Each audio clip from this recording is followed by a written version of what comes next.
Kembali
bersama saya, Baby X.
Kita pamit mau pulang, tapi mama mau marah karena sekarang so malam.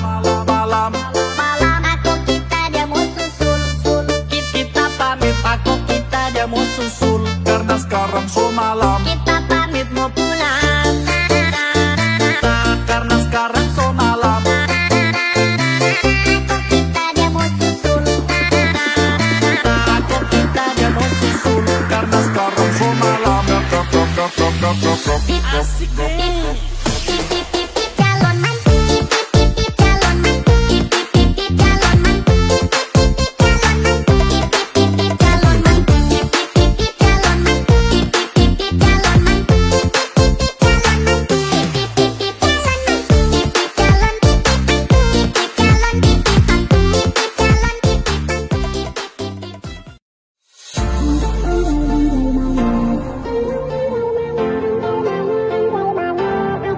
Kembali bersama saya, Baby X.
Assalamualaikum semua. Selamat datang kepada rancangan Sahabat Bertanya. Saya Indra Sahib. Saya Eric Pipul. Kami berdua saja malam berdua, ini. Satu hilang lah. Aku engkau nari malam couple lah. Couple couple. Nari tak ada shoot each other Nari tak ada shoot each other. Nari aku angka peace lah. Peace no war. war. Tahu kau segan tak ada aku seorang tau. Selalu menentang korang dua tau. Yalah pasal apa last Sunday kan kita baru fight nak kan. Start lagi. Kau nak start lagi kisah-kisah yang tak baik tu. Jangan. Aku tengok, tapi ni serius. Tapi aku tengok Liverpool punya fan kena throw rabak-rabak kat Facebook tau. Ada pergi ada balik. Tapi aku tengok kau ni kan, seorang penyokong Liverpool yang sangat penyabar. Sabar, teruskan lah. Teruskan lah. Macam roda juga. Ada kali kita atas, ada kali kita bawah. Biasa bola bulat kan. Okey. Kita tak nak banyak buang masa di sini. Bagi mereka yang sedang menonton live, jangan lupa like dan share. Share video live podcast ini. Kita akan kembali lagi selepas ini. See you.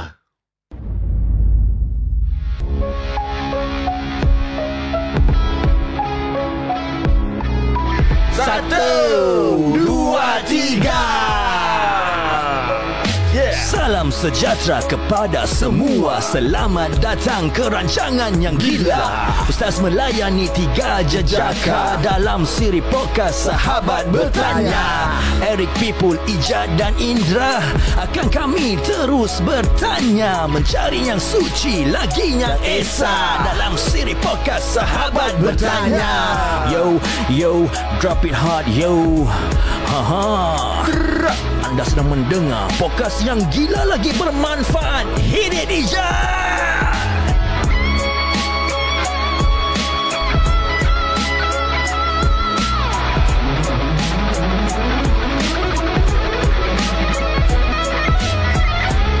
Ya, saya host anda Indra Sahib dan saya Izzat Goki. Saya Eric Pipul. Anda sedang mendengar siri podcast Sahabat Bertanya.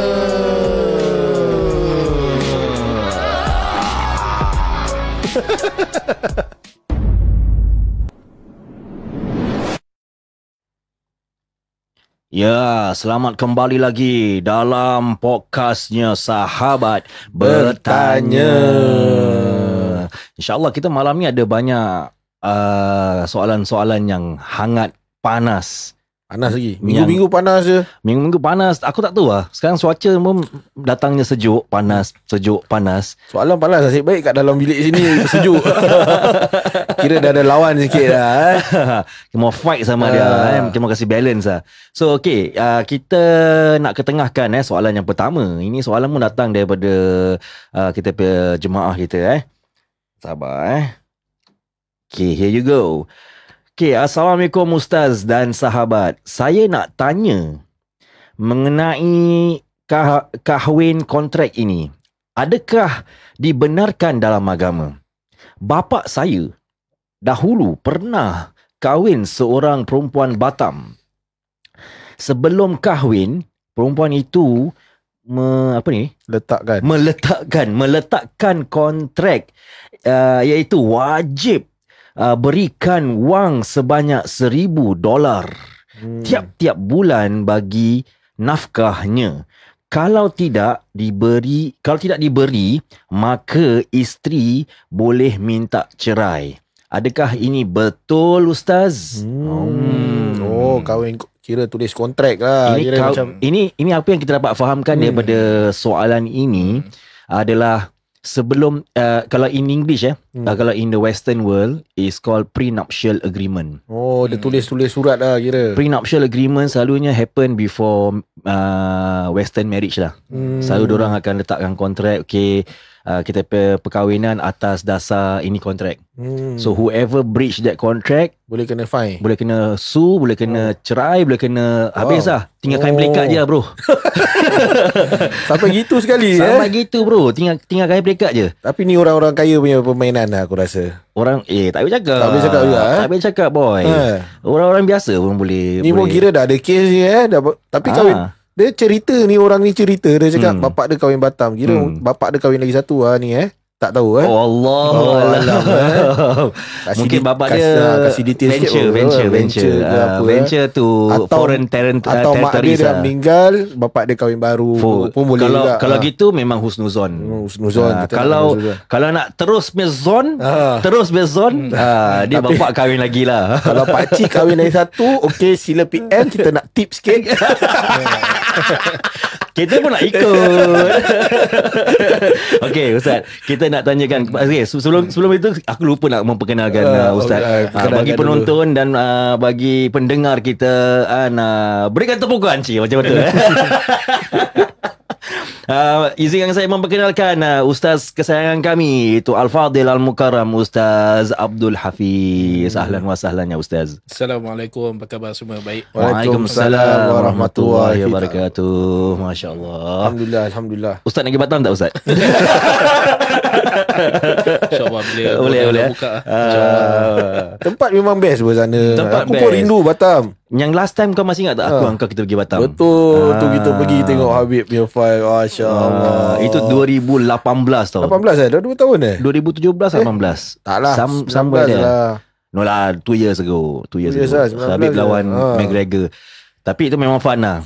Tapi memang kita santai je Ustaz. Bukan ada ini nak bagi apa-apa kita jalan lurus. Disclaimer dulu. Siapa pegang-pegang saya rembat dah nanti. Tak berani Ustaz. Saya buat muka, kira muka garam je all the way. Dia sampai pakai sarban Ustaz kat sana. Saya tak nak terbabit Ustaz. Gini semua kan. Saya dah diberikan kepercayaan kan. Kira saya jaga kepercayaan tu Ustaz. Masya-Allah. Baik, kita nak tujukan soalan ini kepada Al-Fadhil Al-Mukarram Ustaz kita. Silakan. Bismillahirrahmanirrahim. Alhamdulillahirabbil alamin. Allahumma salli ala sayyidina Muhammadin wa ala alihi wa sahbihi ajma'in. Amma ba'd. Alhamdulillah, segala puji bagi Allah Subhanahu wa taala yang telah mengumpulkan kita, himpunkan kita pada malam yang mulia ini untuk sama-sama kita berkongsi ilmu antara satu sama lain. InsyaAllah sedikit ilmu yang bermanfaat, InsyaAllah dapat kita fahami dan juga diberikan taufik untuk faham ilmu ini, dan juga kita dapat memberikan manfaat InsyaAllah kepada teman-teman kita, ahli keluarga dan sebagainya. Jadi kita berbalik pada soalan yang diberikan. Jadi yang bertanya, soalannya berbunyi, saya nak tanya mengenai kahwin kontrak ini. Adakah dibenarkan dalam agama? Jadi kalau kita bahaskan di dalam kitab-kitab fiqh ataupun bahasan para ulama, ada lagi satu kahwin yang dinamakan kahwin mut'ah ataupun nikah mut'ah ataupun nikah kontrak lah. Nikah kontrak ni macam mana? Nikah kontrak ini yakni seorang lelaki dia berkahwin dengan seorang perempuan, dan di dalam, contohnya di dalam sirah ataupun dalam sirah ataupun ijab dan juga qabul. Ini ketika dia melafazkan lafaz aku bernikah dengan fulanah binti fulan, tetapi dalam masa setahun ataupun sebulan ataupun 40 hari ataupun 7 hari dan sebagainya. Disebutkan apa? Disebutkan jangka masa ataupun waktu. Seorang lelaki itu dia bila berkahwin dengan seorang perempuan, itu juga dinamakan kahwin kontrak ataupun nikah kontrak, ataupun kita panggil nikah mut'ah. Ini disebutkan di dalam mazhab kita Imam Syafi'i, kalau dibahaskan oleh para ulama, jika sudah dibahaskan oleh para ulama bahawa nikah seperti ini tidak sah. Hukumnya itu tidak sah. Ini berkaitan dengan nikah kontrak lah ataupun nikah mut'ah dan sebagainya. Walaupun ada dalam mazhab yang lain. Contohnya orang-orang Syiah di Iran, mereka mengasih ataupun mereka itu masih lagi mengamalkan nikah mut'ah. Itu menurut pandangan mereka, dan tidak diterima oleh jumhur ulama, majoriti para ulama itu daripada 4 mazhab, Malikiyah, Hanbaliyah, Hanabilah, kemudian Syafi'iyah dan juga Hanafiyah. Itu tidak menerima pandangan bahawa nikah kontrak ataupun kahwin mut'ah ini diperbolehkan. Ini cuma bahasan tentang kontrak itu sendirilah.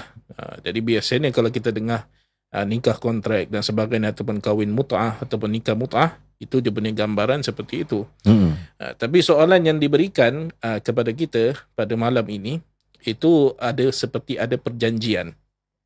Seperti mana yang diterangkan oleh Indra tadi, ada perjanjian sebelum seorang lelaki itu berkahwin dengan seorang perempuan.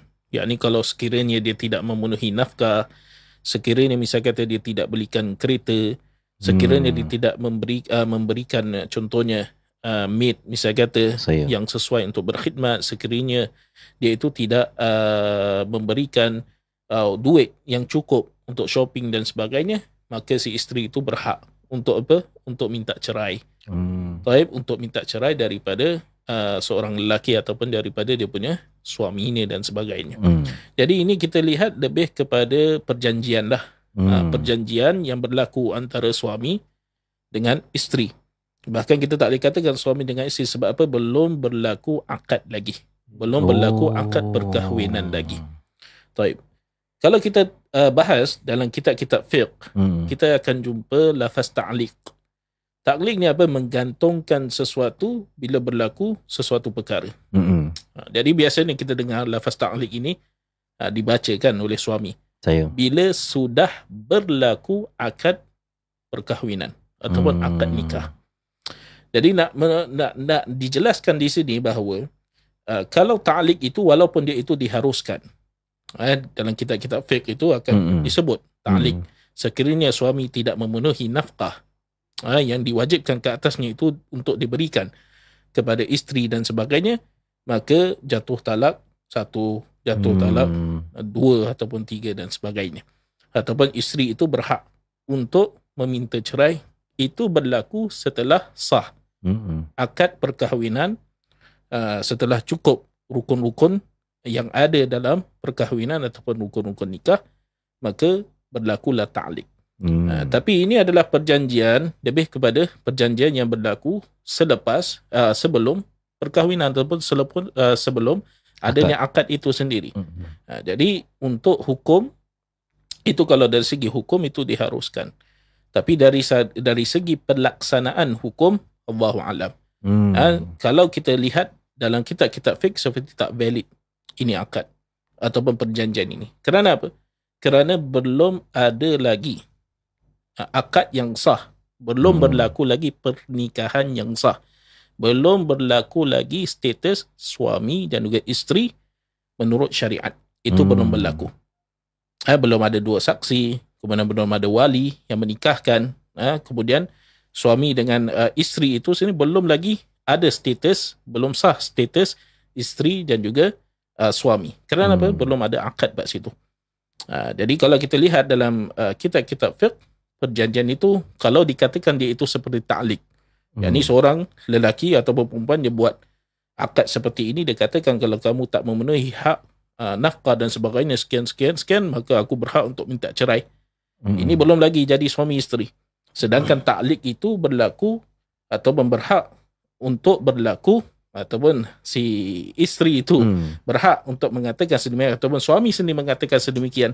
Yang biasanya kalau kita dengar selepas ijab dan qabul perkahwinan nanti diberikan mic dan sebagainya disebut dibaca dan sebagainya, perkara seperti itu. Itu berlaku setelah sah akad perkahwinan, setelah sah seorang lelaki itu menjadi suami dan juga seorang perempuan itu menjadi isteri. Adakah berhak? Sekarang kita bahaskan selepas perkahwinan. Lepas perkahwinan dengan syarat-syaratnya, rukun-rukunnya dah sempurna, dah sah seorang lelaki menjadi suami, seorang lelaki menjadi isteri. Barulah bisa kata diadakan akad perjanjian seperti ini. Ataupun dalam bahasa fikih kita katakan bahawa ta'liq. Sekiranya aku tidak memberikan nafkah selama sekian beberapa bulan dan sebagainya, maka tertalaklah engkau misal kata dengan talak 1, talak 2 ke, ataupun isteri itu sendiri berhak untuk meminta cerai dan sebagainya. Itu hukumnya itu diharuskan. Hukumnya itu diharuskan. Manakala dari segi nafkah, memanglah seorang suami itu dia wajib untuk memberi nafkah kepada isterinya, kepada anak-anaknya, dan juga kepada barang ataupun orang itu dia memiliki haiwan, misalnya kata hatta haiwan sekalipun, itu wajib untuk diberikan nafkah, diberikan makan yang cukup, diberikan tempat tinggal, diberikan misalnya kata baju yang bersesuaian. Haiwan pun ada nafkah, Masya hatta Allah. haiwan yang dipelihara. Hatta haiwan yang dipelihara. Oleh itu haram kalau seseorang itu misalnya kata dia pelihara kucing di dalam rumahnya dan sebagainya, tetapi dia tidak memberikan nafkah ataupun dia tidak memberikan makanan yang sepatutnya Itu zalim, Ustaz. dimakan dan sebagainya. Hatta haiwan juga dibahaskan oleh para fuqaha ulama kita tentang kewajipan memberi nafkah kepada haiwan yang dipelihara, kambing, binatang dan sebagainya. Baik. Jadi bila kita katakan tentang bab nafkah, ini telah dibahaskan oleh ulama-ulama kita dalam kitab fiqh. Wajib bagi seorang lelaki iaitu dia memberi nafkah kepada isterinya, kemudian kepada anak-anaknya, kemudian kepada hatta binatang yang dia miliki. Itu wajib untuk dia memberi nafkah. Dan kalau misalnya kata dia itu pemberian nafkah itu sendiri tergantung kepada keadaan suami itu. Kadang suami itu dikenali sebagai musir. Itu orang yang senang contohnya. Orang yang senang, berapa kadar nafkah yang perlu diberikan dalam masa sehari. Kalau ada kadang dia mutawassit, itu dia itu pertengahan. Tak terlalu susah, kemudian tak terlalu senang, tengah-tengah. Jadi berapa kadar nafkah yang perlu diberikan. Kemudian ada kadang dia itu mu'sir, itu dia susah. Tetap kata para ulama, walaupun dia susah sekalipun tetap wajib baginya. Untuk apa? Untuk memberi nafkah kepada isterinya. Dan dalam kewajipan nafkah itu sendiri ada syarat-syaratnya lah. Bilakah diwajibkan untuk memberi nafkah dan sebagainya, itu akan ada insya-Allah pada masa akan datang pembahasan inilah secara detail. Tadi Ustaz mengatakan ada 3 batasan ataupun 3 darjat bagi seorang suami. Kan, suami yang musir, kan, itu yang senang, kaya raya, senang untuk dikeluarkan nafkah. Betul, suami yang mutawassit, yang tak senang dan tak susah, adalah middle income. Dan kita ada suami yang mu'sir, kan, yang susah, mana kesempitan hidup tu memang amat ketara dalam kehidupannya. Cukup-cukup makan lah. Tapi apa yang saya lihat pada Apple dia suami yang buasir, Ustaz. Jangan sih, aku tak pernah kena sih. Kau jangan sumpah aku sih. Korang asam je ada budak. Sumpah aku buasir. Tak ada. Aku gurau je. Tak lah, tapi yelah, kalau darjat tu pun tengok isteri juga asal. Kalau dah tahu suami level macam mana, betul tak? Janganlah nak minta gunung ke apa, betul tak? Betul lah, exactly. Kalau suami kau, kalau suami kau Grab driver lah, ataupun Grab rider, hantar makan, gaji mungkin, tapi sekarang dah lumayan orang. Lumayan, 4,000 ada. Okey, kita mau cakap ni, kita cakap postman kan. Gaji mungkin 1,700, 1,800 kan, bawa balik pun berapa. Anak deret 4. Jadi janganlah minta yang melebih. Betul lah. Sebab tu lah, comeback pun sama-sama lah, 2 orang kan. Betul. Nafkah kira dia tak ada set lah. Macam tadi yang soalan ni dia minta 1,000 macam gitu kan. Macam pada saya macam itu pasal suami dia musir. Kan tak baca betul. Senang kan, tak boleh cakap juga apa. Baru dapat CPF kan. Duit kita tukar sana memang tinggi lah. Tapi kalau 1,000 sebulan nak kasih 1,000 pun. Tapi tak check dengan dia, atau dia cakap $1,000. $1,000 Nasib baik bukan RM1,000. RM1,000 saya boleh kasih start untuk 10 orang. $1,000 kira tinggi, on high side juga pada aku. Betul tak? Betul. Tapi kalau kita lihat balik Ustaz, soalan tadi, dia memang itu sebuah perjanjian yang sebelum akad, kan? Dan juga tadi Ustaz dah bahaskan, bagi kalau selepas akad kan, dia sudah ada approach yang lain Ustaz. Jadi kalau macam misal Ustaz, banyak orang zaman sekarang ni yang sangat moden, yang sangat-sangat terpengaruh dengan kehidupan moden ini, diorang mengamalkan this thing Ustaz, prenuptial agreement. Jadi sebelum kahwin, diorang both of them sign contract. So is as if apa tahu Ustaz, macam aku ada harta kan, walau macam mana pun kau tak akan dapat harta aku, tapi kau boleh kahwin dengan aku. Yelah, sebab tu aku cakap ni yang aku tahu rich man game rich man lah. permainan. Jadi ada some sort macam gitu punya agreement between the man and the woman lah. Jadi kalau mereka selepas itu selepas itu mereka melakukan akad nikah secara Islam. Bagaimana pula Ustaz? Kerana kita tahu dalam Islam ni niat untuk kahwin tu, sekarang kita bahaskan tentang niat nak kahwin. Niat untuk kahwin adalah untuk menjaga separuh daripada iman kita. Betul tak? Betul. Untuk mendirikan sunnah dan sebagainya. Ini yang digalakkan dalam kursus-kursus ataupun pengajian kitab-kitab babu nikah. Tapi sekarang ini niat dah berbeza. Niat dah bercanggah. Niat aku kahwin dengan dia setakat nak kahwin je. Tapi aku nak jaga aku punya harta. Aku tak nak dia take over aku punya business dan sebagainya. So there is such things that prenuptial agreement. Jadi bagaimana pula Ustaz? Okay, jadi kalau misalnya kata ada agreement semacam itu, kita lihat dari sebab ataupun hikmah yang berlaku bila seseorang itu ataupun seorang lelaki bernikah dengan seorang perempuan. Jadi dalam pernikahan itu terdapat di dalamnya itu pelbagai macam hikmah ataupun pelajaran ataupun faedah ataupun manfaat yang boleh diraih daripada isteri ataupun seorang perempuan dan juga seorang suami. Dan pada pandangan saya, apa yang telah ditetapkan di dalam syariat dan apa yang telah diajarkan oleh baginda Nabi sallallahu alaihi wasallam, hatta bila kita lihat di dalam ilmu faraid itu sendiri, bila seorang lelaki dia berkahwin dengan seorang perempuan, itu kalau misal kata suaminya meninggal ataupun isterinya meninggal, itu diwarisi harta yang dimiliki oleh seorang suami ataupun diwarisi harta yang dimiliki oleh seorang perempuan.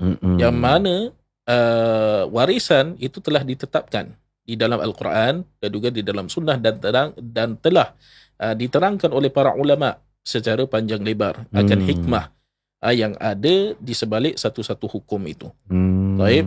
Jadi kalau misalnya kata nak buat agreement semacam itu tetapi boleh membawa kepada ketidakadilan ataupun pelanggaran syariat ataupun lebih mendahulukan hukum yang tidak ditetapkan oleh Al-Quran dan juga Sunnah, maka itu adalah satu perkara yang saya rasa secara peribadi itu adalah satu perkara yang tidak harus dilakukan ataupun dijauhkan, itu lebih baik. Dan lebih baik adalah mengikuti apa yang ada di dalam Al-Quran dan apa yang ada di dalam As-Sunnah dan juga yang telah diterangkan oleh para ulama secara panjang lebar, itu di dalam kitab hukum ahkam dan sebagainya. InsyaAllah apa yang ada dalam Al-Quran, apa yang ada dalam Sunnah, apa yang diajarkan oleh baginda, itu terdapat pelbagai macam hikmah, terdapat dalamnya itu pelbagai macam keadilan. Taib, bila kita mengikuti Al-Quran dan juga kita mengikuti Sunnah Nabi kita Muhammad sallallahu alaihi wasallam. Saya ada soalan Ustaz. Quick question. Tadi lah kita masih lagi dalam pembahasan ni. Jadi contohnya kita beri gambaran. Kalau misal kata ada agreement, misal kata sebelum perkahwinan, kalau kita ikut dalam syariat, kita memang belum ada status sebagai seorang suami dan juga seorang isteri. Jadi kalau misal kata si isteri dia buat agreement semacam itu sebelum ada hubungan perkahwinan yang sah, itu kadang kita lihat, kalau seorang itu ingin berkahwin dengan seorang perempuan ataupun perempuan ingin berkahwin dengan seorang lelaki, itu ada ciri-ciri yang perlu dicari daripada seorang lelaki dan juga daripada seorang perempuan. Itu tidak ada demand dan sebagainya ataupun lebih suka kepada dunia ataupun tidak ada agama dan sebagainya. Jadi boleh dinilai daripada situ. Kemudian kalau misal kata si isteri ataupun misal kata si suami, misal kata sebelum ni berkahwin dah minta perkara-perkara, contohnya kalau berlaku perceraian dan sebagainya, rumah ini dimiliki oleh aku, tanah ini akan jadi 100% milik aku dan sebagainya. Sudah pasti ini adalah perkara yang melanggar syariat. Taib. Dan ini adalah perkara yang boleh membawa kepada ketidakadilan dan sebagainya. Ataupun suami itu sendiri, dia buat agreement, kalau misalnya kata kau diceraikan selepas kita berkahwin dan sebagainya, engkau kena keluar rumah. Ataupun engkau tak boleh memiliki, ataupun engkau tak boleh jaga anak misalnya kata, ataupun engkau tak boleh ini dan sebagainya. Jadi ada perkara-perkara yang melanggar syariat, maka itu memang tidak diperbolehkan. Wallahu a'lam. Kerana Ustaz, ini memang satu perkara yang kita boleh open for another discussion. ada sebahagian suami ataupun lelaki di luar sana, niat mereka untuk berkahwin bukan kerana mereka nak mendirikan rumah tangga. Mereka berkahwin hanya niat mereka untuk mendapatkan zuriat. Ini hakikat dia. And maybe for some yang sedang mendengar ataupun menonton ni, mungkin they might find this very uncomfortable, tapi this is the reality of it. Kerana ada lelaki-lelaki sedemikian, Ustaz, mereka nak safeguard ataupun nak menjaga apa yang ada di tangan mereka, iaitu harta dan jawatan ataupun kekuasaan yang mereka ada. Akan tetapi mereka tak nak berkongsi kehidupan itu dengan seorang isteri. Isterinya hanya sebuah outlet untuk mereka mendapatkan zuriat saja. Ini berlaku orang Melayu. Wallahualam, but in the modern world, we're talking about modern world, in the western punya world, this thing happen, Ustaz. Kan? Jadi kalau seandainya and atas sebab ini, diorang melakukan prenuptial agreement. Isteri hanya isteri di rumah saja. Apa aku buat di luar, engkau tak boleh ambil kisah. Faham tak? So, dan yang aku takut di sini pun, orang-orang kita ni pun juga mungkin slowly atau sikit demi sikit dah mula nak mengamalkan pengaruh-pengaruh seperti ini. Faham tak? Kerana perkara-perkara perkara-perkara seperti ini telah banyak dinampakkan di filem-filem Hollywood, cerita-cerita di Netflix, kan? Ini semua dah banyak dinampakkan. Jadi slowly dan perlahan demi perlahan ini perkara boleh memberikan pengaruh kepada masyarakat kita. Apa pendapat Ustaz tentang perkara ini? Jadi pandangan kami terhadap perkara semacam ini, seorang lelaki itu bila dia ingin berkahwin dengan seorang perempuan, ingin menjadikan seorang perempuan itu sebagai isteri, itu tidak boleh ada pandangan ataupun dia melihat seorang perempuan itu sebagai objek, ataupun sebagai barang yang hanya cukup dipakai, kemudian bila sudah tidak ada manfaatnya, dibuang, maaf kata Betul. kita harus gunakan seperti ini ataupun ibarat seperti ini. Kerana ini yang saya rasa yang difahami oleh orang-orang barat, orang-orang western, mereka melihat perempuan itu sebagai satu objek yang mana bila sudah digunakan dan sebagainya kemudian dibuang, ataupun tidak ada apa-apa manfaat dan sebagainya. Sedangkan Islam tidak mengajar kita seperti itu. Islam bila datang, Islam menaikkan martabat seorang wanita. Dan orang kata paling adil itu bersama dengan perempuan, tidak pernah menyakiti perempuan, itu mendidik perempuan, menaikkan martabat perempuan, itu Rasulullah sallallahu alaihi wasallam. Jadi seorang lelaki bila melihat perempuan ini sebagai satu objek yang hanya cukup diguna kemudian dibuang dan sebagainya, itu adalah satu perkara yang boleh membinasakan. Itu adalah satu perkara yang boleh membinasakan dan juga menghancurkan diri seseorang ataupun satu-satu masyarakat itu sendiri. Bermula daripada rumah, bila dah hancur masyarakat itu akan hancur. Jadi kita sebagai orang Islam, bila kita tahu perkara semacam ini, kita tak boleh menjadikan budaya orang-orang seperti ini itu sebagai pegangan kita. Itu sebagai pegangan kita. Yang mana kita tahu bahawa budaya itu adalah kesan daripada hubbud dunia ataupun cinta dunia yang teramat sangat. Sedangkan dia tak akan memiliki pun. Bila dia meninggal dan sebagainya, tetap harta warisannya itu akan berpindah kepada orang-orang yang contohnya misal kata dia tulis sebagai wasiat dan sebagainya. Jadi bila Islam itu datang, kemudian kita ikut dalam Al-Quran, kita lihat dalam sunnah Nabi SAW, begitu tingginya keadilan bila berlakunya perkahwinan antara seorang lelaki dengan seorang perempuan.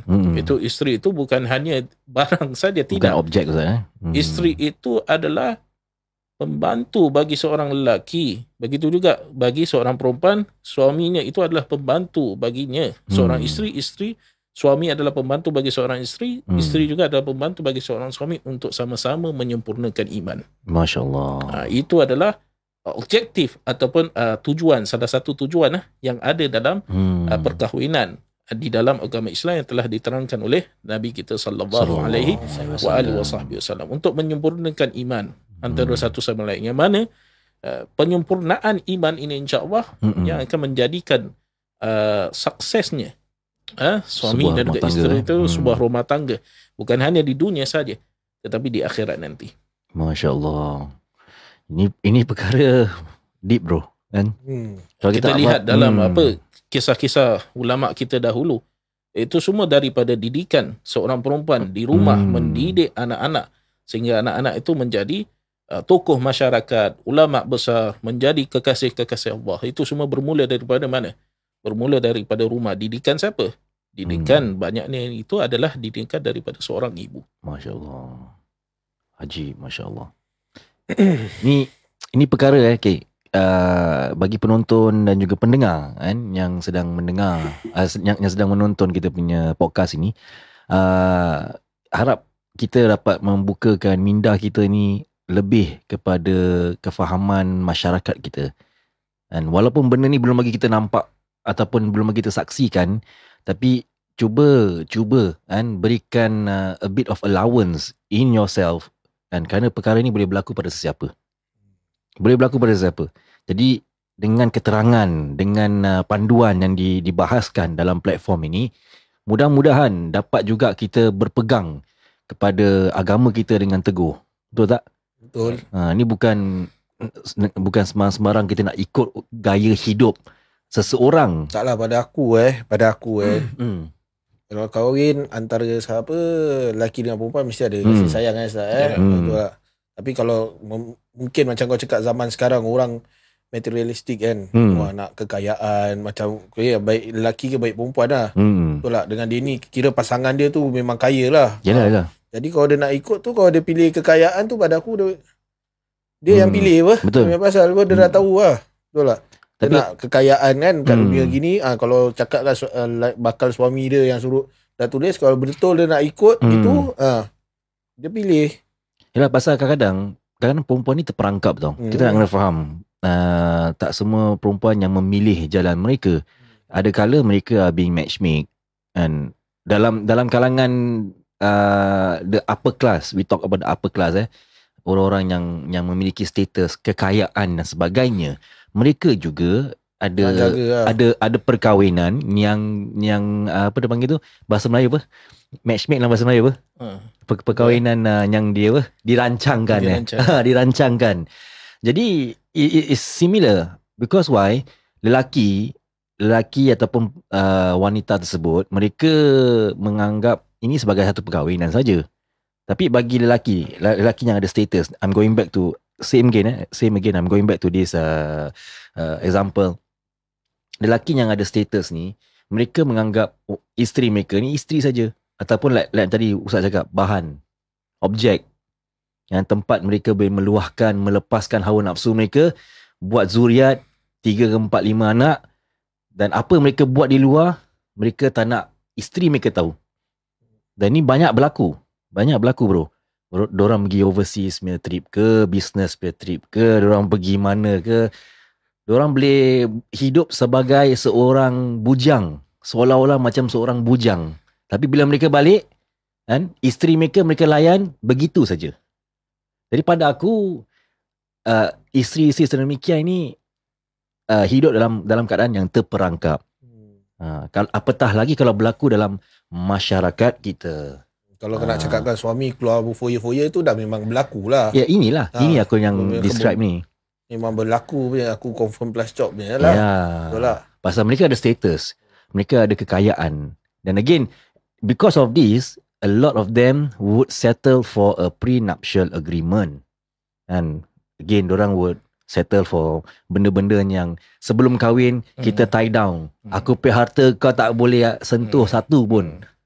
Itu dorang punya agreement lah kan. Jadi ni satu perkara saya rasa boleh mengakibatkan kezaliman ke atas wanita-wanita. Lagi-lagi isteri-isteri, ibu-ibu yang membesar, yang yang menitik peluh untuk membesarkan anak-anak. Walaupun mereka diberikan kemewahan, kekayaan, tapi dalam perkahwinan, Ustaz, correct me if I'm wrong, Ustaz, dalam perkahwinan juga mereka perlukan kasih sayang. Betul tak? Mawaddah, warahmah. Memang betul lah tu. Betul Ustaz, kalau dalam perkahwinan tu kalau tak ada kasih sayang di antara suami dan isteri tu, bagaimana pula Ustaz? Kan? Kahwin baru. Jawapan ringkas, kahwin baru. Jom. Kahwin baru. Itu dia jawapan dia. Baca kawan-kawan kita ni dah banyak mengomel kat dalam ni. Ada. Tengok, kau 40 minit kau menyanyi daripada tadi tak pandang dorang Aku tak nampak. Aku tak nampak komen kan. Dorang ada komen-komen, ada orang kasi soalan tu lagi. Okey, alamak, aku tak baca komen. Astaghfirullahalazim. Assalamualaikum. Pasuruan Kota Santri hadir. Masya Allah, Ustaz Muhammad Alwi. Alhamdulillah. Ini Ustaz Ustaz Muhammad Alwi ni kawan karib saya, sahabat karib saya. Jauh daripada Kota Pasuruan, Jawa Timur, Indonesia. Nah. Okey. Ko Peng An. Betul tak? Ko Peng An.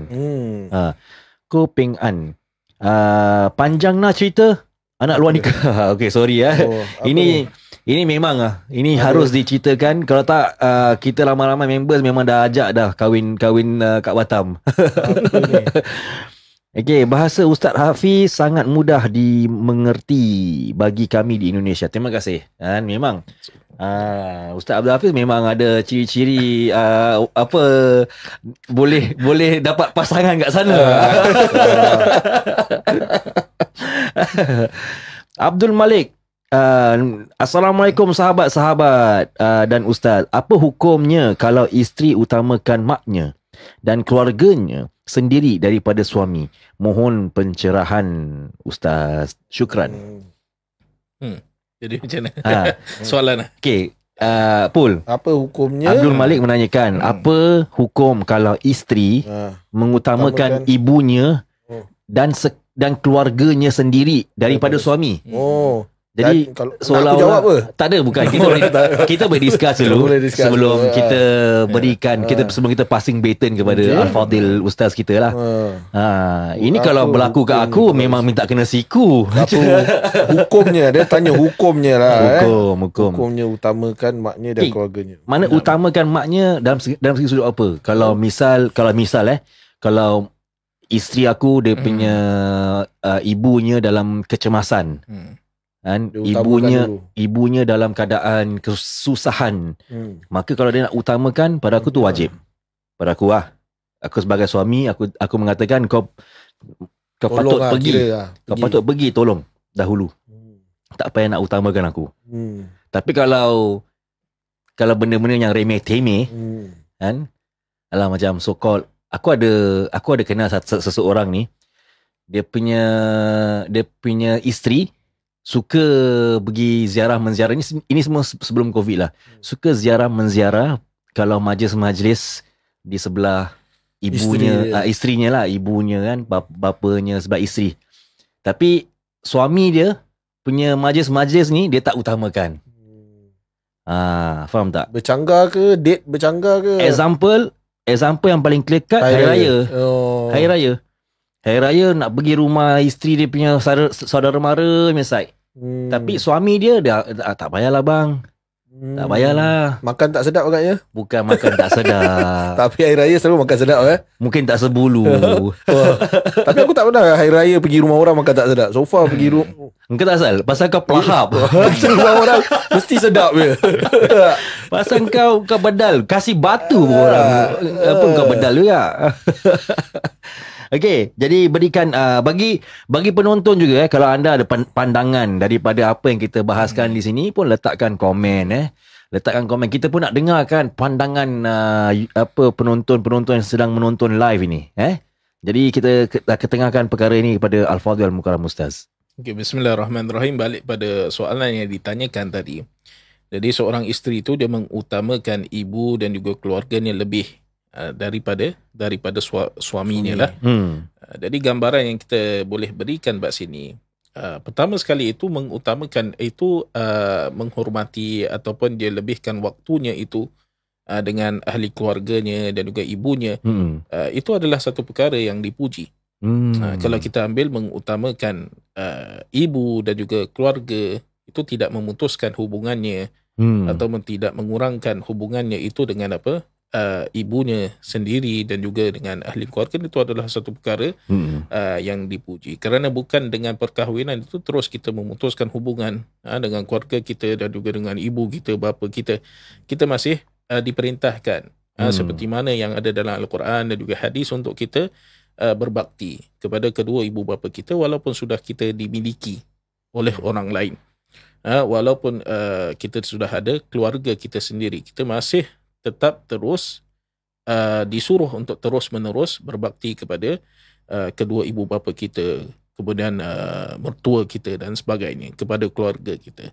Akan tetapi kalau misalnya kata sudah sampai mengabaikan hak-hak yang perlu dilaksanakan kepada seorang suami, maka itu adalah perkara yang tidak seharusnya berlaku lah. Itu adalah perkara yang tidak seharusnya berlaku. Apatah lagi kalau dia itu melanggar perintah suami ataupun dia mengabaikan hak-hak yang perlu ataupun yang wajib dia lakukan ke atas suaminya. Kerana seorang perempuan tu dia perlu memahami bahawa bila dia sudah berkahwin, dia itu dimiliki oleh siapa? Dia itu dimiliki oleh suaminya. Maka dia tidak boleh melanggar perintah suaminya. Bahkan di dalam kitab-kitab fiqh itu sendiri dibahaskan kalau misalnya kata seorang isteri itu dia ingin berangkat ziarah ibu bapanya itu sendiri ataupun ahli keluarganya sendiri ataupun berjumpa dengan orang lain tetapi tidak mendapat keizinan, tidak mendapat keizinan daripada suami, maka dia tidak boleh, hukumnya haram baginya untuk keluar daripada rumah untuk menziarahi walaupun yang hendak diziarahi itu adalah ibu bapanya. Kerana apa? Kerana memang dia adalah anak kandung kepada ibu bapanya itu, tetapi sekarang dia sudah dimiliki oleh orang yang ketiga, iaitu suaminya. Maka bila dia sudah dimiliki oleh suaminya, itu wajib baginya itu mentaati perintah ataupun suruhan daripada suaminya. Dan bila kita mengatakan sedemikian, itu bukan kita nak mengatakan bahawa wanita itu lemah dan sebagainya, ataupun wanita ini tidak ada hak bila sudah berkahwin dan sebagainya dimiliki lagi kalimat yang digunakan.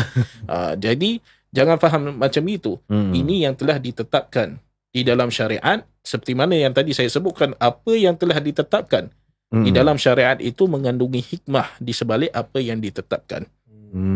Jadi bila misal kata ada perintah ataupun larangan daripada suami untuk tidak keluar rumah ataupun isteri itu sendiri perlu balance lah. Memang perlu untuk abangkan ibu bapa dan sebagainya, tetapi ada sekarang ni awak sudah dimiliki oleh suami awak. Jadi awak juga perlu menunaikan, wajib bagi awak pula menunaikan hak-hak awak sebagai seorang isteri kepada siapa? Kepada suami anda. Masya Allah. Jangan sampai kita nak lakukan satu perkara-perkara yang baik. Memang menghormati ibu bapa, dengar cakap-cakap ibu bapa ataupun menziarah ibu bapa memang baik, bagus. Tetapi jangan sampai ia menjadikan kita itu derhaka pula kepada suami kita.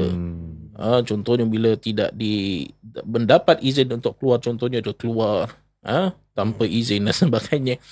Kemudian walaupun dia nak ziarah ibu bapa, walaupun itu adalah perkara yang baik, tetapi masalah kat sini tidak dapat izin dan sebagainya. Jangan sampai kita lakukan satu perkara yang baik, kita rasa itu perkara yang baik, tapi dalam masa yang sama kita lakukan, kita melanggar perintah-perintah Allah Subhanahu Wa Taala. Masya Allah. Tapi Ustaz, kalau macam pasangan tu kalau ada understanding lah dengan isteri dia kan, kalau isteri nak keluar ke apa, dia tak, macam dia dah ada tu understanding, dia cakap kau tak perlu tanya lah, kalau kau bilang je. Macam kita lelaki selalu bilang kan, macam diorang share lah, macam message, okay, nak keluar, nak pergi gini, lelaki dia pun okay gitu, boleh Ustaz? Itu diharuskan, tak ada masalah. Tak ada jadi masalah. Dia tak payah macam as in macam saya minta izin nak keluar ke rumah mak saya, saya minta izin nak pergi ke masjid, ke kedai gitu. Dia macam apa, kadang formal lah. Dalam TV itu formal lah. abang, saya tak izak macam itulah. Saya itu nak cari juga Zat. Itu kalau itu pun bagus juga. Masya-Allah, sejuk mata mandang Zat. Satu hari sampai 15 kali macam itu pun meletup juga kan. Abang nak ke kedai, abang nak turun bawah ke anak abang nanti kau yang campak handphone. Jadi tu understanding nak kena ada sama-sama betul lah. Jadi tak jadi masalah. Jadi setakat dia memberitahu dan sebagainya dan tidak ada halangan. Tidak ada halangan. Tidak ada halangan daripada suami. Contohnya kalau misalnya kata dia beritahu tapi ada halangan, itu berarti apa? Tidak ada keizinan kat situ. Kerana apa?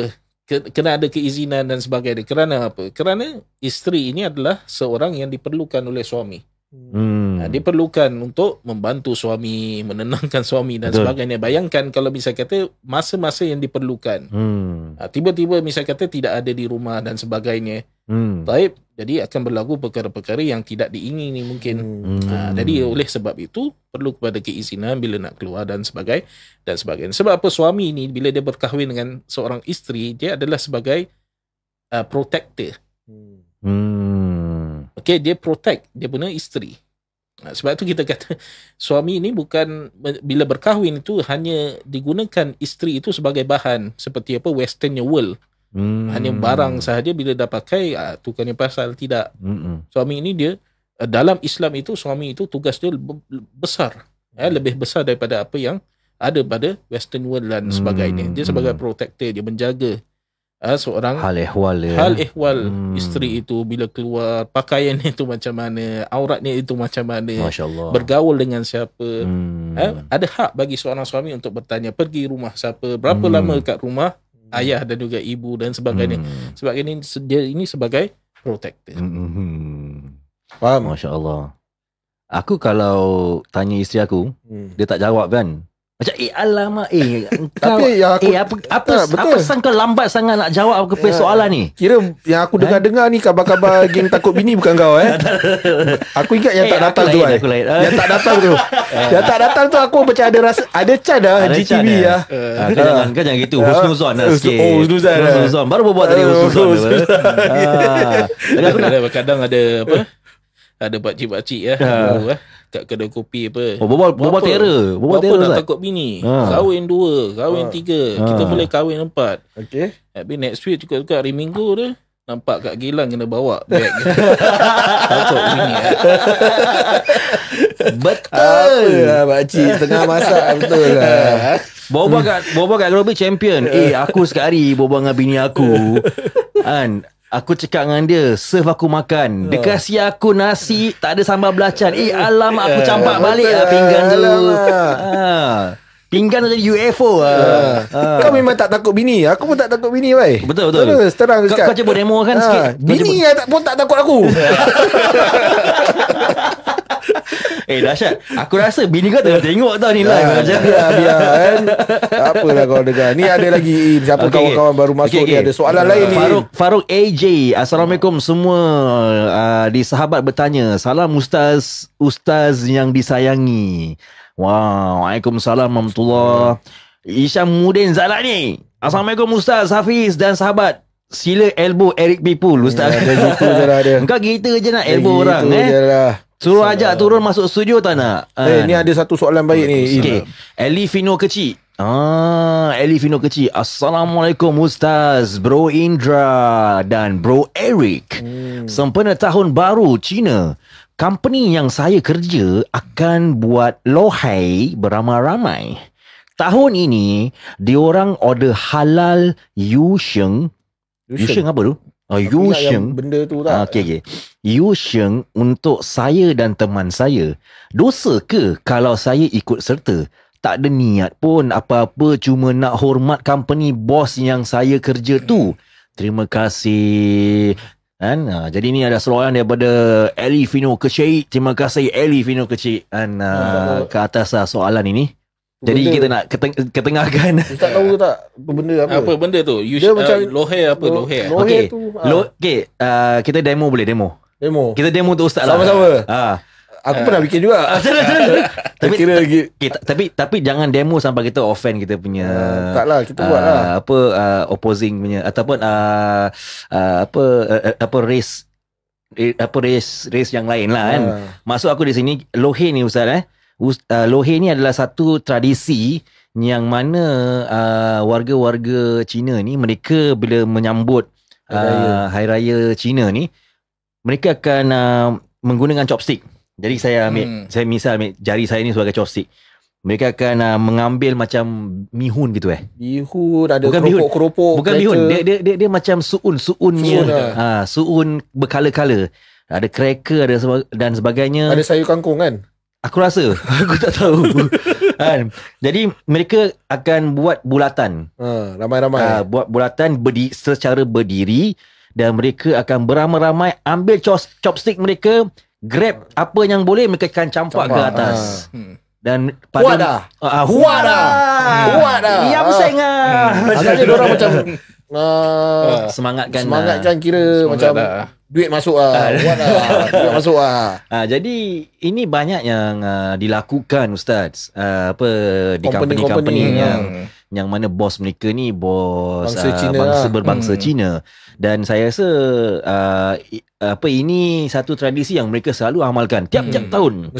Mesti kita akan nampak tiap-tiap tahun bila datang kerja pada minggu tahun baru Cina itu akan disediakan meja-meja yang disiapkan Lohei. Dan sekarang ada halal punya Ada halal punya. Ada halal punya lah untuk yang ni halalnya lah. Ini halal punya. Dan tempat yang dia buat tu, Tempat benda tu yang makan tu dia punya ingredient dia semua dia halal punya. Khusus bagi pekerja-pekerja Muslim. Kerana saya rasa bos-bos mereka ni pun nak mereka makan sekali bukan makan. Makan kan dorang makan tu dia makan lah. Lepas tu makan. Dorang dah campak-campak dorang makan. Yang jatuh kat situ ya, yang kat bawah jangan angkat. Ada can angkat yang kat bawah. Lapar boy. Tangkap je betul tak? Sapu-sapu. Okey Ustaz, silakan. Okey, kalau misal kata benda yang nak dimakan ataupun benda yang dilakukan, contohnya angkat makanan seperti itu dan sebagainya, dia tak sampai jatuh kan ke bawah dan sebagainya, cuma jatuh ada pinggan besar. Pinggan besar, betul, pinggan besar, kemudian ingredient yang ada dalamnya itu tidak ada perkara-perkara yang haram. Betul. Tidak ada benda yang haram. Hatta dalam memasak ni dan sebagainya tidak digunakan beberapa wine dan sebagainya untuk taste dan sebagainya, tidak ada. Kita yakin memang 100% halal, itu makannya harus. Dan adakah wajib untuk makan? Bila dia hadir, dia buat macam itu dan sebagainya, ataupun mengangkat benda itu adalah satu perbuatan yang haruslah dengan tidak ada apa-apa niat. Contohnya i'tiqad dan sebagainya, dengan contohnya dengan menganukan benda macam gitu, terus company boleh dapat 1 juta dan sebagainya. Kerana itu juga ada benda yang diciptakan oleh Allah Subhanahu Taala, dia buat lakukan seperti itu. Itu hukumnya itu dari segi asalnya itu hukumnya itu adalah harus. Baik. Kemudian boleh tak dimakan kalau misal kata dipastikan bahawa dia itu halal. Tidak menggunakan, bila kita kata halal, dia bukan hanya barang-barang yang bukan khinzir dan sebagainya, tak. Kadang contohnya misal kata daging yang ada dalamnya, ataupun misal kata ayam yang ada, adakah disembelih mengikut syariat Islam ataupun tak. Ada ayam yang disembelih mengikut syariat Islam, daging memang yang halal, tetapi kadang digunakan dalam masakannya itu beberapa wine dan sebagainya, perkara-perkara yang tidak halal untuk mewujudkan dia punya taste yang baik dan sebagainya, itu juga tidak halal untuk dimakan. Kalau misal kata 100% dia yakin bahawa benda itu halal, maka hukumnya itu adalah harus. Cuma masalahnya boleh kita bahaskan dari segi menghadirkan diri dalam majlis-majlis seperti itu.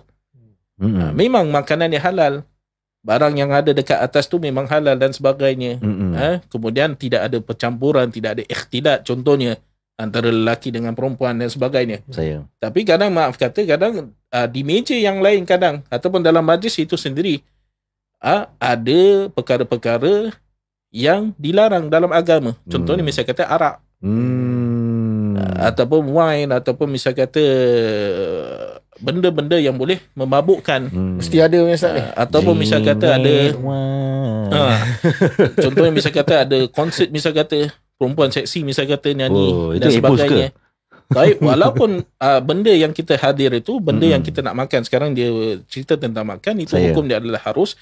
Tapi hukum menghadirkan diri pada majlis ataupun pada tempat yang mana dilakukan maksiat pada tempat tersebut. Walaupun kadang perkara itu tidak dilakukan oleh dia, orang Islam. Walaupun ada meja sendiri, tapi kita berbual bila dia menghadirkan diri dalam satu-satu majlis itu, apakah diperbolehkan ataupun tidak diperbolehkan. Dari setakat ini, kalau kita lihat dalam kitab Ihya Ulumuddin dan juga kitab-kitab yang lain, itu diterangkan secara detail oleh Al-Imam Al-Ghazali rahimahullahu ta'ala tentang menghadirkan diri pada satu-satu tempat yang mana ada berlaku pelanggaran ataupun ada maksiat.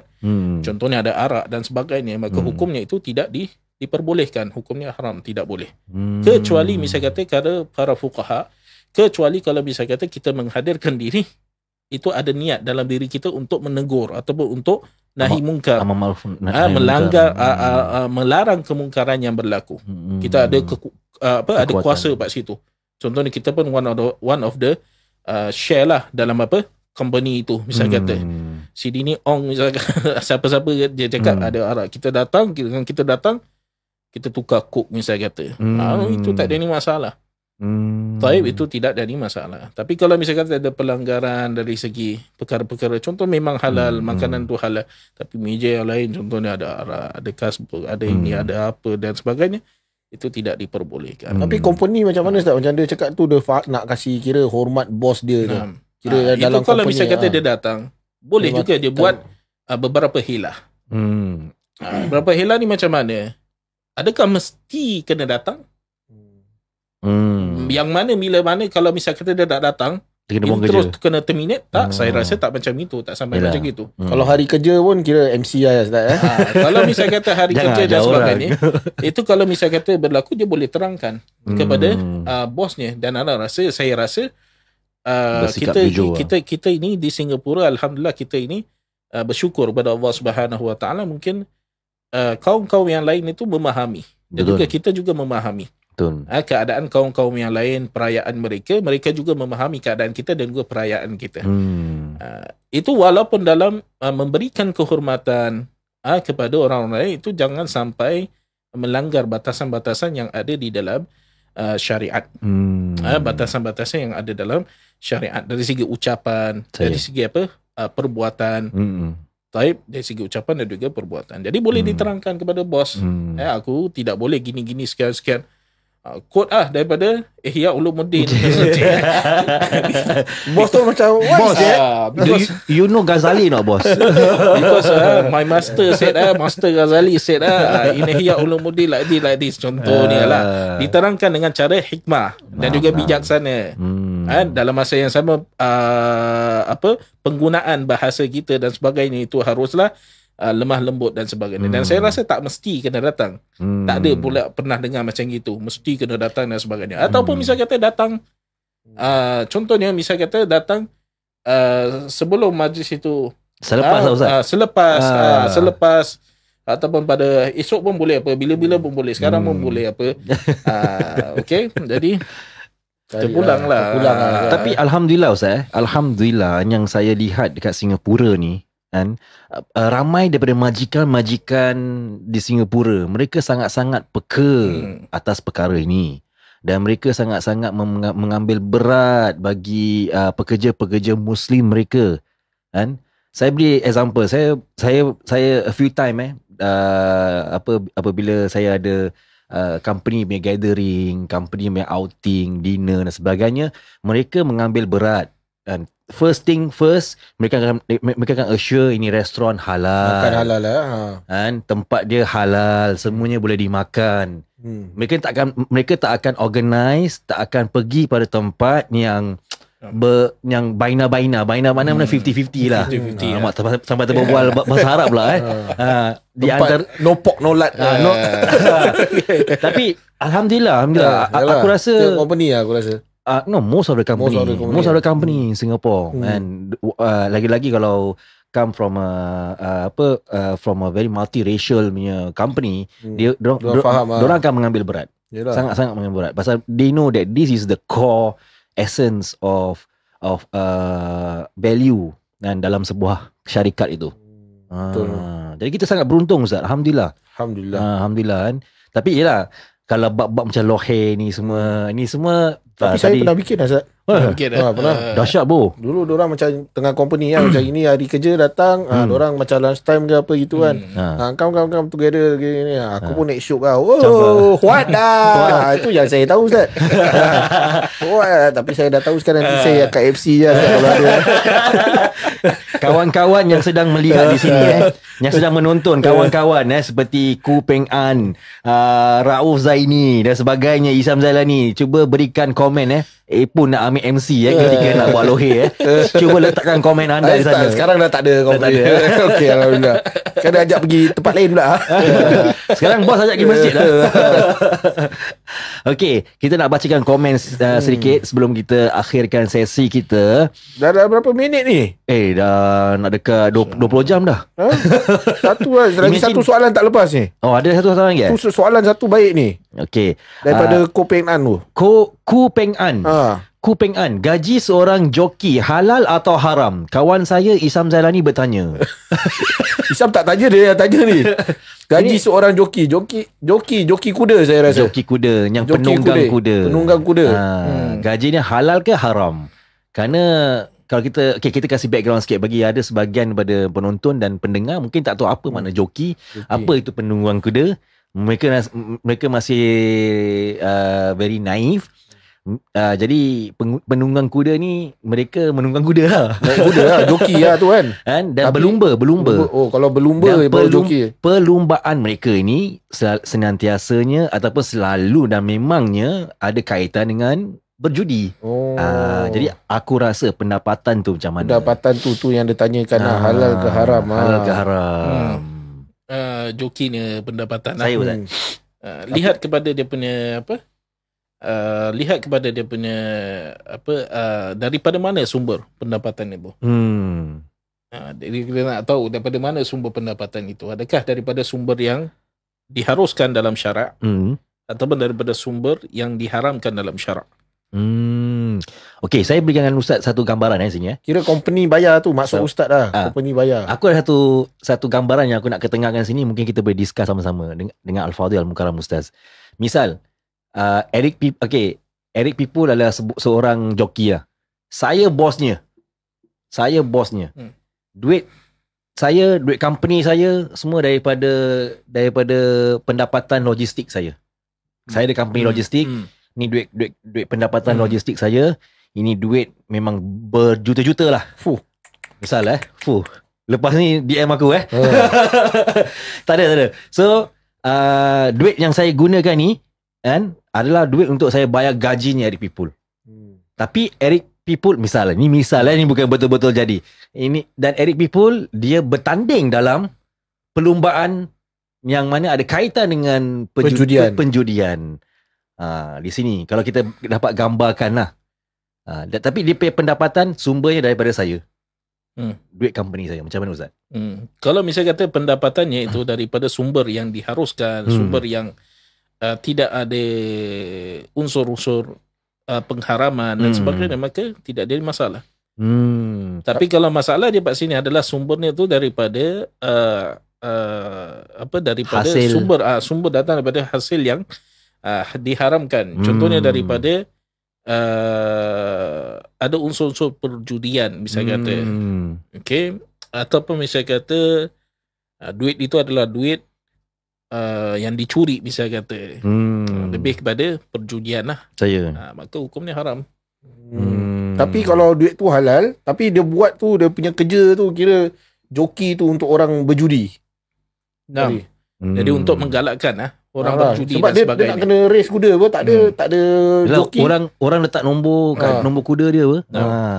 Itu dari lagi satu view kita memang dapat hasil kita itu daripada sumber yang halal. Tetapi ada musyarakah, perkongsian di dalam satu-satu perkara yang ada maksiat. Okey, kita seolah-olah seperti berkongsi ni seolah-olah seperti membantu. Untuk orang itu orang kata apa? Apa orang kata tu nama dia. Untuk orang itu menyempurnakan satu-satu maksiat. Ataupun satu-satu perkara-perkara yang haram. Kerana dia memang nak lakukan maksiat, dia nak lakukan apa? satu perkara yang haram, tapi kalau tak ada joki pun tak jalan juga, tak berlaku juga, tak dapat pula dia punya hasil dan sebagainya. Dari segi membantu orang yang melakukan perkara yang haram dan sebagainya, itu juga adalah satu perkara yang berdosa. Yang hasil kalau misal kata memang bersih, hasil yang dia dapat dan sebagainya itu memang bersih, halal dan sebagainya, tak ada masalah.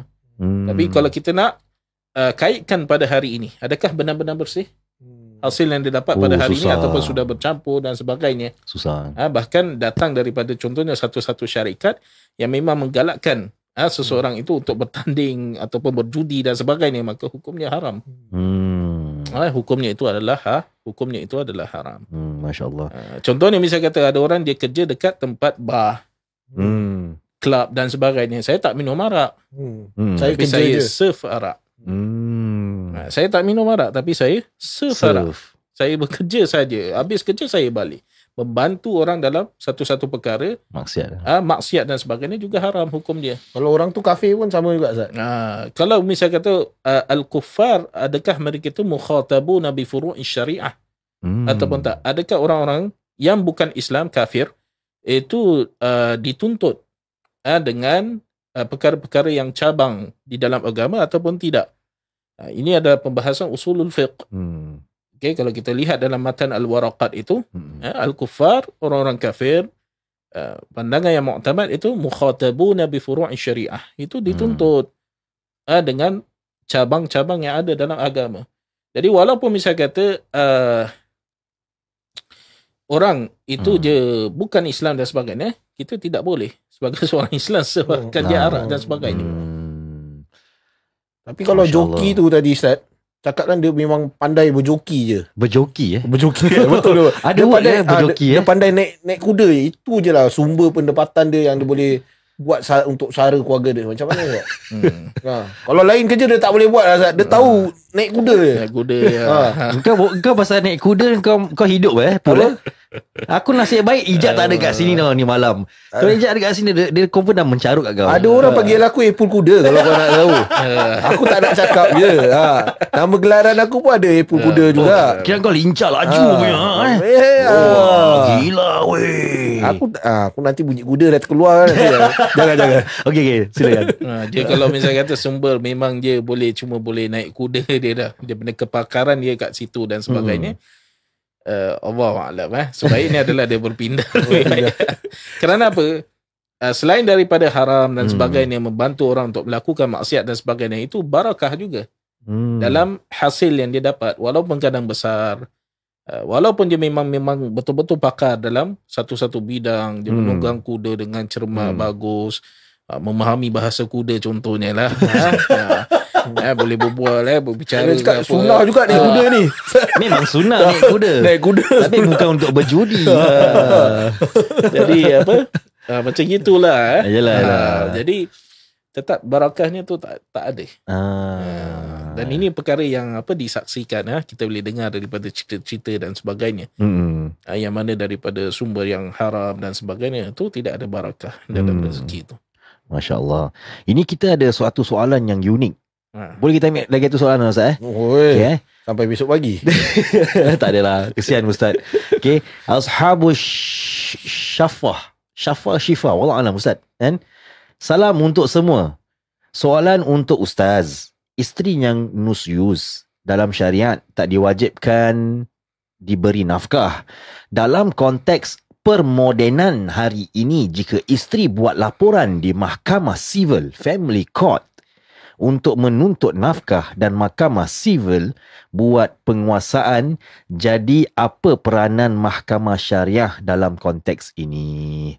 Wallahualam. Ini satu perkara yang sangat mendalami pada isu-isu hukum hakam dan law of kita punya government itself. Saya rasa kita apa pendapat Ustaz tentang benda ni? InsyaAllah Allahu'alam buat masa ni bagi soalan ini. Betul. Adakah daripada pihak sivil itu sendiri ataupun mahkamah sivil akan pasal kita nak kena study adakah akan rujuk kepada mahkamah syariah ataupun tak? Kerana apa yang kita jawab itu dari sudut pandangan syariat lah. Betul. Taib. Tapi kalau masalah-masalah seperti ini, InsyaAllah saya Kita nak kena rujuk kaji. Kita kaji. Kita kaji Kita akan lagi. bertanya kepada orang yang arif insyaAllah. Kan? Jadi bagi ashabu syifah ke syafah wallah alam. Tanya aku memang aku tak boleh jawab. Aku nak cakap itu tadi. Kami mohon maaf, insyaAllah kita akan ketengahkan lagi soalan ini kalau Allah mengizinkan. Kerana ni ada kena-mena dengan kita harus mengkaji lagi lah. Tadi seperti mana kita dah bahaskan, kita harus mengkaji lagi. Ada undang-undang lah di situ. Okay, kita bacakan sedikit komen dari members sini yang sedang menonton. Terima kasih bagi yang bagi mereka sudi menonton. Siapa Sahabat yang bertanya masih kat sini lagi Korang beriman memang luar biasa. Allah, siapa 14,000 orang ni masih tengok ni. Masya Allah. Alhamdulillah. Kita tak kisah berapa banyak view pun. Tak kisah berapa banyak pendengar pun. Yang penting kita niat ikhlas nak sampaikan sikit-sikit lah kalau dapat. Tapi honestly pada aku, kalau kau tanya aku Epul aku dah menganggap podcast ini sama darjat seperti majlis ilmu. Tapi tak samalah dengan majlis ilmu. Hanya darjat dia itu ada lagi satu avenue untuk dapatkan keberkahannya itu sama seperti majlis ilmu. Seperti kita duduk di majlis ilmu yang kita mendengar ustaz mensyarahkan kitab, mengupaskan matan dan sebagainya, mengeluarkan dalil. Memang itu daripada sudut pelajaran pengajian. Bagi podcast yang kita adakan ni, platform ini, sahabat bertanya, pada aku dia pun ada santapan rohani juga. Macam aku sebagai host dapat duduk minggu-minggu dengan Ustaz Al-Fadhil Al-Mukarram Ustaz ni, dia ada santapan rohani. Betul, makanan untuk dalam. Walaupun kita bergurau, walaupun kita bersantai, tapi ilmu tu masuk. Ada juga, faham juga. Soalan-soalan yang muskil lah, yang mana engkau mungkin tak mudah menanyakan kepada soalan ini pada ustaz-ustaz yang di luar sana. Dan tak terfikir pun kadang-kadang. Kita dengan mudahnya dengan sangat-sangat bersyukur yang Allah berikan nikmat ini, kita dapat bertanya langsung dapat kepada tangkap Al-Fadhil. satu ustaz ni. Masya Allah. aku nak peluk. Aku nak peluk ustaz. Kira kita bersyukur, alhamdulillah. Lepas ni kita dua ramai-ramai peluk ustaz. Kita buat gini. Luangkan masa balik daripada mana masjid apa datang layan kita alhamdulillah. Ustaz pun fisabilillah, kita pun sahabat-sahabat fisabilillah insya-Allah. Yang kopi-kopi tu tak ada lagi? Oh ada. Okay, kau tak bilang pun orang kopi. Bagi mereka yang suka dan appreciate kita punya content kerana kita buat ni di atas namanya dakwah, sila berikan penghargaan anda melalui membelikan dan membelanja kita kopi, dan anda boleh lungsuri kepada www.buymeacoffee.com/snmtv InsyaAllah. Baik, kita akan bacakan komen sikit, lepas tu kita akan wrap it up, InsyaAllah kita akan baca daripada Isyamuddin Jalani. Eric Pipo jadi joki kuda. Habislah, kuda patah pinggang. Kuda patah pinggang bro. Aku macam nak cakap je, check tu tempat angkat timbang weight kan, tengok kau punya weight berapa. Ustaz jangan terasa Ustaz. Saya tak cakap Ustaz. Saya cakap dia Ustaz. Ustaz takkan. Siapa berani kala Ustaz? Maaf Ustaz. Tak dengar. Saya pun tengah taki ni daripada tadi. Dia nak main berbual pasal weight pula. Dia ni betul nak kena rebat lah dia. Alamak, aku geram lah. Aku backing kau. Ini pak aku backing kau bro. Macam pasal dia betul lah. Sini terasa, sebelah terasa tau. Main-main korang asam punya budak. Okay. Kupeng An, Isam Jalani, dia ketawa-ketawa. Okey, tak apa. Ai Sazali, soalan ini pernah ditanya pada Ustaz Indra Sahib. Alamak, janganlah panggil aku Ustaz. Wali. Tapi masih muskil. Apa hukum kalau subkon dikehendaki untuk kerja dalam kilang Tiger Beer? Ini pernah ditanya. Buat piping Ini pernah ditanya. Tak salah kita pernah jawab tak? Tak, belum lagi. Okey, bagi saudara Ai Sazali, insya-Allah saya akan ketengahkan soalan ini pada minggu hadapan. Ingatkan lagi dah time kita dah. InsyaAllah. Okey, jadi kita pun sudah habis membaca ataupun berinteraksi dengan penonton-penonton kita secara live. Yes. Terima kasih bagi mereka yang sedang yang sudi menonton Sahabat Bertanya. Tolong share lagi, tak apa ni, tak siapa tak ada. Like dan share. Okey. Semangat kesemarakkan lagi kan podcast ini agar dapat memberikan manfaat kepada umat Islam seluruh dunia. InsyaAllah. InsyaAllah. Amin. Amin. Okay lah, insyaAllah. Jadi kita pun tak nak membuang masa sangat. Jadi first of all, sebelum kita akhir, saya nak mengucapkan ribuan terima kasih kepada Al-Fadil Al-Mukarram Ustaz Abdul Hafiz. Terima kasih Ustaz. InsyaAllah. Sama-sama. Masya Allah. Jazakumullah khairan jaza ya Sayyidil Ustaz. Masya Allah. Kau faham tak? Tafaddal. Aku kadang-kadang macam ternaik syok sikit kan. Jadi nak kena berbual bahasa Arab sikit lah. Boleh, betul. Tafaddal. Okey, bagi penonton terima kasih lagi sekali dan jangan lupa like dan share. Kita akan ketemu lagi pada minggu yang akan datang insya-Allah. Dan signing off from Seekers Nest, saya Indra Sahib, saya Eric Pipo. InsyaAllah kita ketemu lagi minggu hadapan. See you all.